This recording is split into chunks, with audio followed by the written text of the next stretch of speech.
Hello मेरे प्यारे बच्चों, मेरा नाम क्षितिज मालविया लेकर आ गया हूँ आपके सामने एक फिजिक्स का नया लेक्चर, जिसके अंदर हमने पिछली बार तो ये बात करी थी कि लॉज ऑफ रिफ्लेक्शन क्या होते हैं। आज हम उसी के आगे की बात करने वाले हैं। आज हम देखेंगे टाइप्स ऑफ रिफ्लेक्शन क्या होते हैं और किस तरीके से अलग अलग सर्फेसेस अलग अलग रिफ्लेक्शन करते हैं। तो चलिए बिना किसी देर के शुरू करते हैं। मेरा नाम क्षितिज मालविया। आप सब अपना दिमाग इस मोमेंट में यहाँ पर ले आइए ताकि आप उससे कनेक्ट हो सके और आप मेरी बातों को समझ सके। अभी तक के अपन इस लेक्चर के अंदर ये देख चुके हैं कि लाइट क्या होता है, उसके बाद आप ये समझ चुके हैं कि वंडर्स ऑफ लाइट क्या होते हैं, उसके बाद आप ये देख चुके हैं कि लाइट का रिफ्लेक्शन किस तरीके से होता है, कैसे होता है, क्या होता है। अगली चीज आप ये देख चुके हैं कि लॉज ऑफ रिफ्लेक्शन क्या होते हैं। अब हम देखेंगे कि टाइप्स ऑफ सरफेसेस क्या होते हैं और कैसे वो रिफ्लेक्शन को चेंज करते हैं। सरफेस बेटा दो टाइप के, एक है रेगुलर सरफेस, एक है इर्रेगुलर सरफेस। रेगुलर सरफेस वो होता है जो स्मूथ हो, पॉलिश्ड हो, प्लेन हो, ठीक है।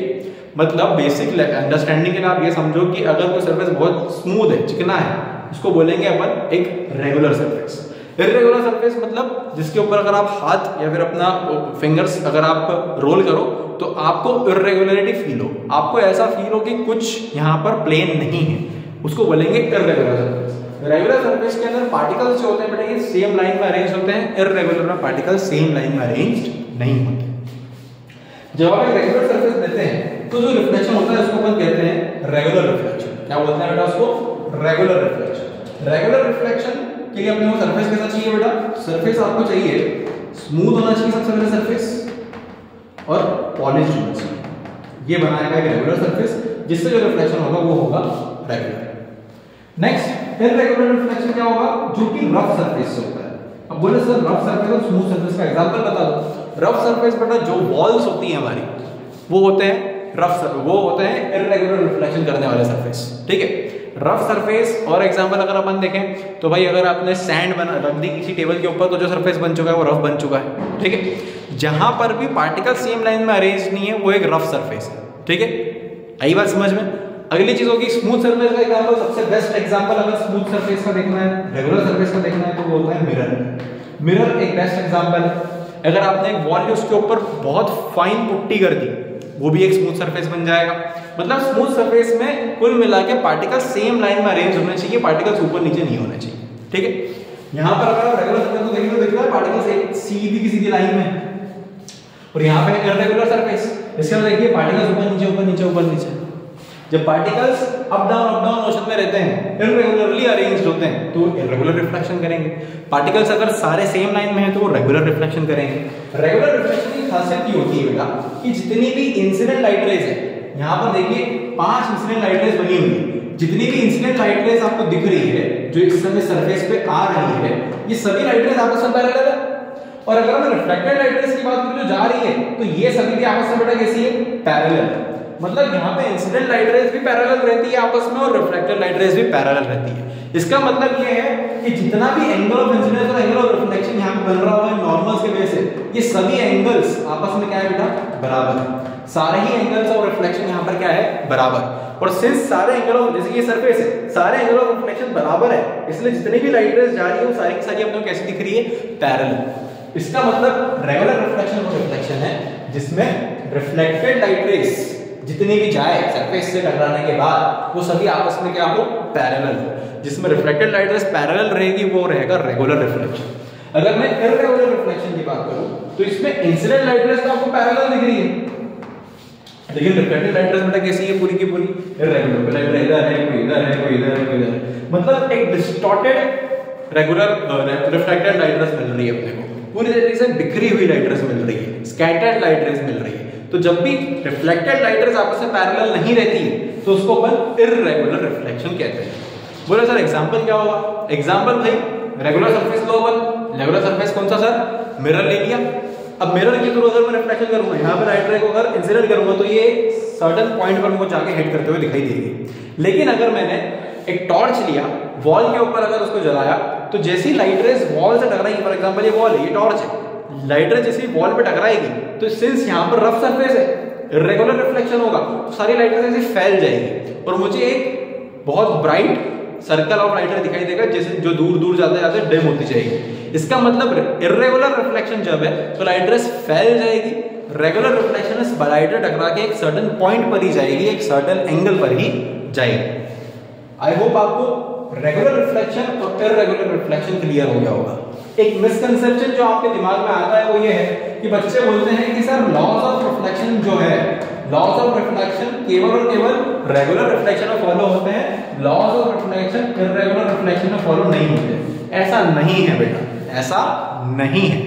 Laws of reflection regular reflection में फॉलो होते हैं और laws of reflection irregular reflection में भी फॉलो होते हैं। अगर आप अब सवाल आना चाहिए कि सर ऐसा क्यों, क्योंकि यहाँ पर तो सर सारे लाइट रेस पैरेलल, यहाँ पर सर लाइट रेस किसी भी एंगल में चले जा रही है, तो रेगुलर रिफ्लेक्शन और इररेगुलर रिफ्लेक्शन दोनों में लॉज ऑफ रिफ्लेक्शन कैसे फॉलो हो गए? भाई अगर मैं एक एक इंडिविजुअल लाइट रेस को देखूं तो इन सब लाइट रेस के लिए जो प्लेन सरफेस बन रहा है, इन सब लाइट रेस के लिए जो प्लेन सरफेस बन रहा है वो अलग अलग रहेगा, क्योंकि सरफेस पूरा का पूरा इररेगुलर है। अब अगर इररेगुलर सरफेस है तो जो नॉर्मल्स बनेंगे वो सबके नॉर्मल्स भी अलग अलग बनेंगे। जब सबके नॉर्मल्स अलग है तो सबके एंगल ऑफ इंसिडेंस और रिफ्लेक्शन भी अलग अलग रहेंगे उस नॉर्मल के रिस्पेक्ट में। सिर्फ नॉर्मल के रिस्पेक्ट में सारे एंगल ऑफ रिफ्लेक्शन अलग है, इसलिए हमको ओवरऑल ऐसा लग रहा है कि light rays laws of reflection follow नहीं कर रही। लेकिन इंडिविजुअल लाइट रेस अगर अपन देखें तो हर individual light ray laws of reflection को फॉलो कर रही है, दोनों ही लॉज को फॉलो कर रही है। That is angle of incidence is equals to angle of reflection, और incident ray, reflected ray, normal और लाइन सेम लेंगे। देखिए अगर भाई ये प्लेन सरफेस है तो इस वाले लाइट रे और इस वाले लाइट रे दोनों के लिए नॉर्मल तो सेम बना, दोनों का नॉर्मल सेम बना, मतलब एंगल ऑफ इंसिडेंस भी सेम हो जाता है इनका, अगर सेम एंगल पे भेजा है तो एंगल ऑफ रिफ्लेक्शन भी क्या होगा बेटा, दोनों का सेम हो जाएगा, एंगल ऑफ इंसिडेंस भी क्या होगा, रिफ्लेक्शन भी क्या हो जाएगा, सेम। तो ये दोनों आपस में क्या हो गई, पैरेलल। लेकिन अगर मैंने मान लो एक ऐसा इररेगुलर सरफेस बना दिया, अब जो लाइट रे यहां आ रही है और जो लाइट रे यहां आ रही है, जो लाइट रे यहां आ रही है, इन सभी के लिए जो सरफेस है ये अलग हो चुका है। सरफेस के ऊपर टेंजेंट जैसा जो टेंजेंट जो बनेगा वो बताएगा हमको कि इनके लिए कौन सी चीज सरफेस की तरह एक्ट कर रही है। अब इसका नॉर्मल बनाएंगे तो इसका नॉर्मल अलग बनेगा, इसका नॉर्मल अलग बनेगा, इसका नॉर्मल अलग बनेगा, इसका नॉर्मल अलग बनेगा। जब नॉर्मल अलग अलग है तो एंगल ऑफ रिफ्लेक्शन जो होंगे वो सब भी आपस में क्या हो जाएंगे, चेंज हो जाएंगे। जब चेंज हो जाएंगे तो अपने को ओवरऑल ये दिखाई देगा कि light race same path follow नहीं कर रही है और डिस्टॉर्टेड वे में आगे बढ़ रही है। लेकिन इंडिविजुअल लाइट रेस तो क्या कर रही है भाई, लॉज ऑफ रिफ्लेक्शन को फॉलो कर रही है। आई बात समझ में? इसीलिए यहाँ पर हमको एक डिस्टॉर्टेड विजन मिलता है और यहाँ पर हमको एक प्रॉपर पैरेलल लाइट रेस मिलती है। ये होता है types of reflection, regular reflection और डिफ्यूज रिफ्लेक्शन। डिफ्यूज रिफ्लेक्शन को ही अपन इररेगुलर रिफ्लेक्शन कहते हैं। ठीक है, अगली टाइप ऑफ रिफ्लेक्शन जो होती है बेटा वो कौन सी होती है, मल्टीपल रिफ्लेक्शन। मल्टीपल रिफ्लेक्शन मतलब आप सबने कभी ना कभी स्कैरी हाउस गए होंगे, कलाइडोस्कोप आप सभी ने देखा होगा, वो काम किस प्रिंसिपल पे कर रहा है, मल्टीपल रिफ्लेक्शन पे। मल्टीपल रिफ्लेक्शन में क्या होता है, अगर मान लो ऐसे दो मिरर्स आपने लगा दिए, अब बीच में एक ऑब्जेक्ट रख दिया, तो ये जो ऑब्जेक्ट है इसकी लाइट रेस इस मिरर में भी जा रही है, रिफ्लेक्ट होकर इस मिरर में जा रही है, इस मिरर में जा रही है, बार बार रिफ्लेक्शन हो रहा है, जिसकी वजह से इसकी इमेजेस जो बनेगी वो भी मल्टीपल हो जाएगी। जब मल्टीपल इमेजेस बनती है तो उसको अपन कहते हैं मल्टीपल रिफ्लेक्शन। जब लाइट रेस बार बार रिफ्लेक्ट हो किसी रिफ्लेक्टिंग सरफेस से टकरा के तो उसको कहेंगे मल्टीपल रिफ्लेक्शन। जब भी मल्टीपल रिफ्लेक्शन होगा तो इमेज जो है वो 3, 4, 5, 6 ऐसी बनती जाएगी। इतनी बात अपने को याद रखनी है। जैसे कि यहाँ पर सेल की कितनी इमेज बन रही है बेटा, 4 इमेज बन रही है। सही बात समझ में? वैसे जब हम कलाइडोस्कोप देखते हैं तो कलाइडोस्कोप के अंदर क्या होता है बेटा, 3 मिरर्स होते हैं जो एक सर्टेन एंगल पे होते हैं।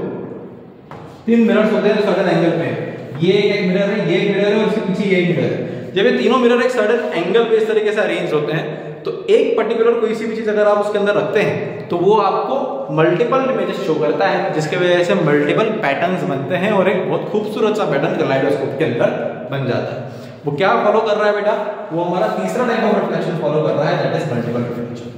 आई होप आपको रेगुलर रिफ्लेक्शन, इररेगुलर रिफ्लेक्शन और मल्टीपल रिफ्लेक्शन ये तीनों ही बहुत अच्छे समझ में आ चुका होगा। अगले लेक्चर में हम बात करने वाले हैं कि किस तरीके से कितने टाइप के मिरर्स होते हैं, किस तरीके से रिफ्लेक्शन मिरर्स के अंदर होता है। अगर आप देख रहे हैं कि आपके घर में कोई मिरर है और आप चाहते हैं ये पता करना कि भाई मेरे अंकल की हाइट 6.5 फीट है और अंकल चाहते हैं कि मैं अपने आप को पूरा का पूरा देख लूँ मिरर के अंदर, तो मैं कितना बड़ा मिरर लेकर आऊँ, इस सवाल का जवाब अगर चाहिए तो अगला लेक्चर जरूर देखिएगा, क्योंकि उसके अंदर हम बात करने वाले हैं कि मिरर रिफ्लेक्शन के अंदर जो यूज होते हैं वो कितने टाइप के होते हैं और कैसे ये पता करते हैं कि एक आइडियल मिरर लेना है मुझे जिसमें मैं खुद को पूरा देख सकूं। इमेज फॉर्मेशंस की भी बात करेंगे। आई होप आपको आज का लेक्चर समझ में आया होगा। Thank you very much. My self Sudesh Malviya आपके साथ में हमेशा बना हूँ फिजिक्स और साइंस जर्नी को बहुत अच्छा करने के लिए। अगर आपको ये पसंद आया हो तो आप लाइक एंड सब्सक्राइब करें। Thank you.